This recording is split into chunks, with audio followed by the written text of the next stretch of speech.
Oke, kali ini kita akan belajar bagaimana cara mengontrol arah putar balik dari motor 3 pas atau biasa disebut sebagai rangkaian forward reverse. Nah, sebelumnya kita bikin dulu line 3 pasnya L1, L2 dan L3. Kita rotate, kemudian kita ambil motor 3 pas.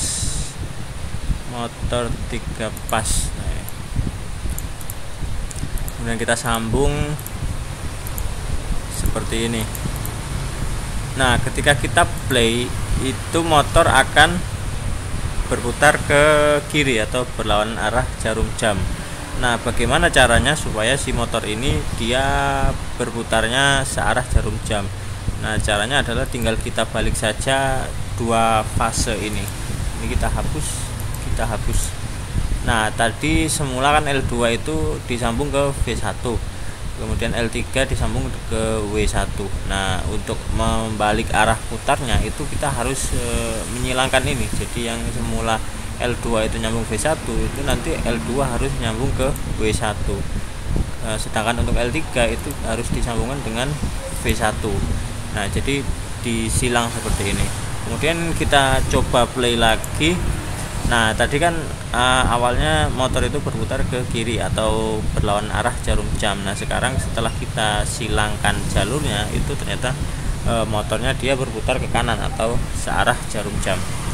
Nah, jadi kurang lebih untuk memutar balikan itu seperti itu. Nah, masalahnya kan kalau kita praktek misal di industri langsung, itu kan tidak mungkin kita membongkar pasang rangkaian kan. Kita nggak mungkin membongkar kemudian menyilangkan kabel itu kan gitu. Nah, untuk lebih praktisnya itu kita butuh komponen tambahannya, itu namanya adalah kontaktor. Nah, ini kontaktor 3 pas seperti ini. Ini kita sambung lurus saja. Ini kita sambung lurus. Nah, seperti ini. Jadi ketika si kontaktor ini aktif atau menyala, maka semua jalur ini akan terhubung seperti gambar awal tadi. Jadi L1 terhubung ke U1, L2 terhubung ke V1, dan L3 terhubung ke W1. Nah, jadi ketika KM1 ini aktif, maka motor akan berputar berlawanan arah jarum jam. Nah, gimana caranya supaya motor ini berputar searah jarum jam? Nah, kita butuh satu buah kontaktor lagi di sini. Nah, kita kasih KM2.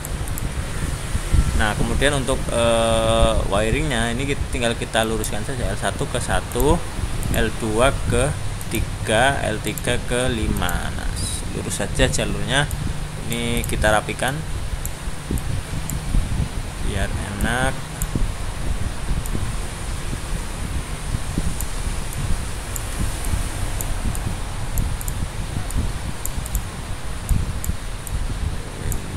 Biar rapi saja ini. Nah, biar rapi jadi kelihatan. L1 ini nyambung ke 1, L2 nyambung ke 3, L3 nyambung ke 5. Nah, kemudian yang ini titik 2, 4 dan 6 itu kita sambungkan. Jadi 2 itu ke U1, kemudian 4. Nah, ini untuk memutar balik tadi itu harus kita silang. Jadi 4 itu yang harusnya kan menyambung dengan V1, itu kita silang jadi 4 menyambung ke W1. Kemudian untuk 6 nya kita silang menyambung dengan V1. Ini saya rapikan lagi.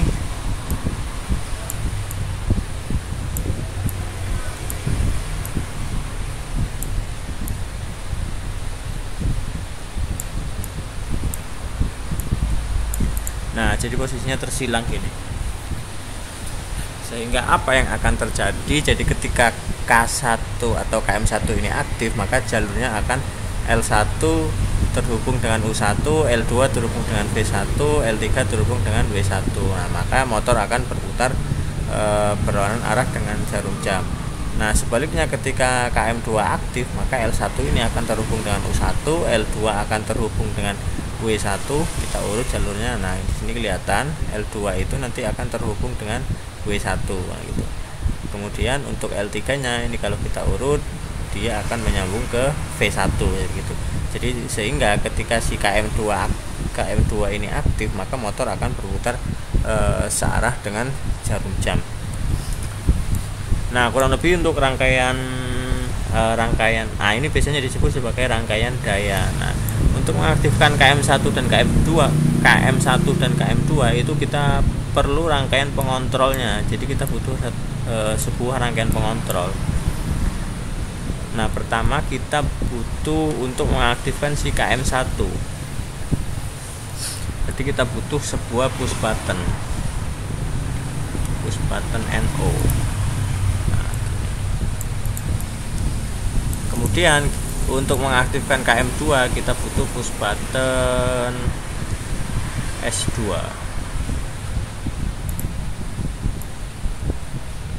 Nah, kurang lebih seperti ini.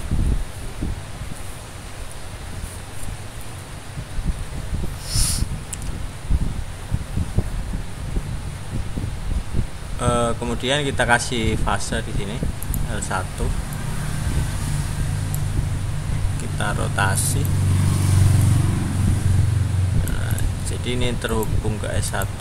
Nah, S1 ini dia fungsinya adalah untuk mengaktifkan si KM1. Jadi kita kasih coil di sini, coil KM1. Kemudian kita kasih netral.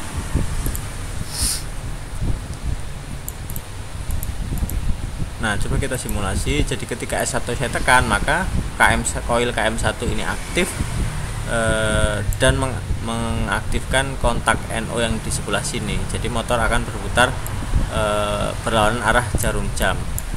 Nah, ini masih kembali lagi, jadi belum mengunci, tinggal kita tambahkan sebuah pengunci. Nah, di sini kita tambahkan pengunci. Values-nya kita ubah namanya. Jadi sesuaikan dengan nama coil yang digunakan, yaitu taknya KM1. Oke, kita hubungkan. Oke, seperti ini.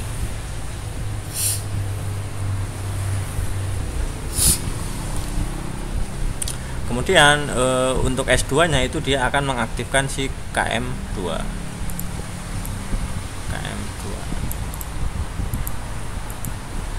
Nah, ini kita hubungkan saja ke netralnya seperti ini. Ini kita hubungkan ke sini. Nah, sama kita kasih juga dia pengunci. Kita sambung ke sini. Oke. Nah, taknya jangan lupa diubah. Jadi sesuaikan dengan KM1. Sorry, karena S2 ini mengaktifkan KM2, jadi kontak NO nya adalah KM2. Jadi numbernya, nah, jadi KM2. Jadi kita sudah punya rangkaian pengontrol untuk mengontrol motor berputar searah jarum jam dan berlawanan jarum jam. Nah, ada yang terlewat, yaitu adalah tombol stopnya ya. Jadi ini kalau sudah kita jalankan, dia nggak bakal stop karena belum kita kasih tombol stop. Kita kasih tombol stop di atas saja. Nah, tombol stop itu pakai push button NC. Saya rapikan lagi.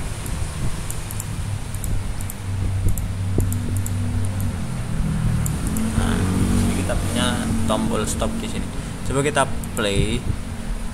Nah, ketika S1 saya tekan, maka kontak NO ini akan menutup sehingga motor akan berputar berlawanan arah jarum jam. Kemudian kita stop lagi, kemudian kita tekan S2.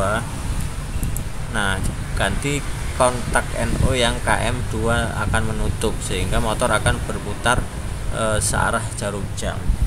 Kita stop lagi. Nah, nanti pasti akan timbul masalah ketika si KM1 ini aktif, kemudian saya langsung menekan S2, itu nanti dia akan terjadi korsleting karena kita tadi kan menyilangkan jalur nih. Nah, ketika dua kontak NO ini aktif, maka jalur L2 dan L3 itu akan bertemu, akan terjadi short circuit.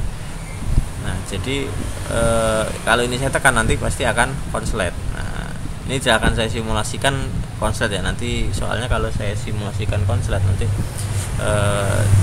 nggak tahu kenapa ya, dia itu akan nggak bisa dipencet, nggak bisa disimulasikan gitu, jadi harus disimpan dulu kemudian keluar terus dibuka lagi. Nah, ribet, jadi tidak akan saya simulasikan untuk korsletingnya. Ini harus saya stop, kemudian saya stop. Nah, untuk menghindari korsleting seperti itu, nah kalau mau sih sebenarnya teman-teman bisa coba sendiri ya untuk mensimulasikan korsletingnya gitu. Nah, untuk mensiasati atau mengatasi masalah korsleting tersebut, itu kita harus tambahkan rangkaian pengamannya di sini. Saya rapikan aja dulu biar enak dilihat. Oke, jadi harus kita tambahkan pengaman di sini.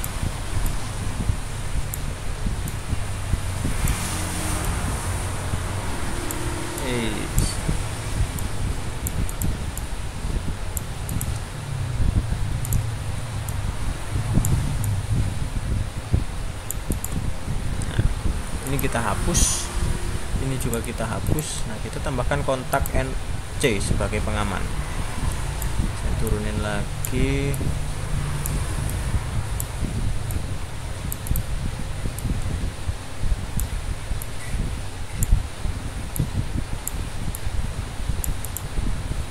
Nah, di sini juga kita kasih NC juga. Oke, ini kita sambung ke sini, ini kita sambung ke sini, ini ke sini, dan ini ke sini. Nah, tagnya itu kita berikan kalau yang sebelah kiri ini kita kasih values dia sebagai KM2. Kemudian yang kanan itu adalah KM1. Jadi menyilang, kalau yang kiri ini KM2, yang kanan ini adalah KM1. Tagnya KM, nomornya 1. Nah, betul. Oke, jadi kenapa seperti itu? Kita coba langsung simulasikan saja. Jadi ini kita play. Ketika S1 saya tekan, maka motor akan berputar berlawanan arah jarum jam. Nah, ketika KM1 aktif, tadi kan di sini ada kontak NC. Nah, karena si koil KM1 ini aktif, maka dia akan membuka kontak NC tadi. Jadi kontak NC tadi sekarang sudah terbuka, jadi menjadi open sekarang. Nah, karena di sini sudah open, artinya ketika kita tekan S2 dia aman. Nah, arus nggak akan mengalir ke sini, jadi dia aman. Nah, inilah fungsi pengaman itu. Kenapa harus kita silangkan tadi? Nah, karena itu ketika KM1 ini aktif, maka dia akan mengaktifkan kontak NC di sini. Dia akan membuka, jadi berfungsi sebagai pengaman. Nah, kemudian untuk menyalakan arah sebaliknya itu kita harus stop dulu, jadi nggak bisa langsung di start. Kita harus stop dulu, baru kita tekan S2. Nah, maka dia akan berputar searah jarum jam. Dan sama ketika si koil KM2 ini aktif, maka dia akan mengaktifkan kontak NC KM2 yang ada di sini. Nah, tadi kan semula dia tertutup. Nah, karena KM2 ini aktif, maka kontaknya tadi akan membuka, jadi dia berfungsi sebagai pengaman di sini. Nah, ini kalau kita tekan S1 dia nggak masalah, aman karena sudah terbuka di sini rangkaiannya. Dan ini harus kita stop dulu. Nah, kenapa seperti itu? Karena misal kalau kita praktek di industri besar langsung, jadi kita nggak boleh langsung habis motor berputar kiri langsung kita balikan motor berputar ke kanan. Nah, itu nanti bisa jebol motornya. Jadi harus kita kasih pengaman dan kita stop dulu. Sebenarnya bisa-bisa aja kalau kita kita akali rangkaiannya. Ketika ini saya tekan dia mutar ke kiri, kemudian langsung saya tekan, otomatis dia berputar ke kanan. Nah, sebenarnya secara rangkaian bisa-bisa saja, cuman secara praktek itu tidak disarankan dan tidak pernah dilakukan sebenarnya. Nah, karena itu tadi kalau kita habis putar kiri langsung putar ke kanan, nah itu bisa-bisa nanti jebol motor. Nah, kurang lebih seperti itu. Ini saya stop lagi. Nah, ini bisa ditambahkan macam-macam ya, bisa ditambahkan MCB. Kalau secara standarnya memang harus ada MCB di sini. Kita ini juga harus dikasih MCB. Kemudian bisa juga dikasih indikator. Jadi indikator ketika motor forward, indikator ketika motor reverse, dan indikator ketika motor standby. Nah, itu bisa dieksplor sendiri gitu. Oke, ini kita stop dan sekian.